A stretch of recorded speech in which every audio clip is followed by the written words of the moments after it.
Tabii insan ister istemez duygulanıyor. Hazreti Ömer Camii'nin böyle mistik bir yapısı var zaten. Hakikaten böyle Van'ın ruhuna uyabilecek güzel bir yer. Hem merkezi bir yerde hem de güzel bir yerde.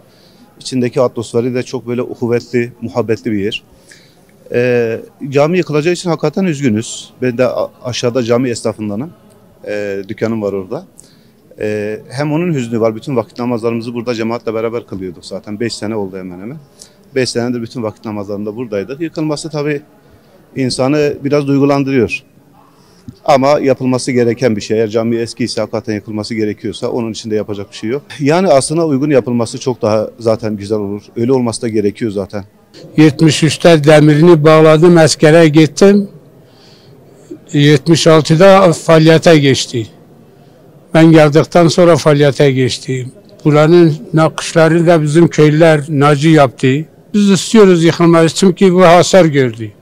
Depremde hasar gördü. Onun için yıkılmasını istiyoruz. Hutbede dediler ki 76'da faaliyete geçti. Ondan sonra yıkılması için tekrar yapılacak. Öyle söyledi.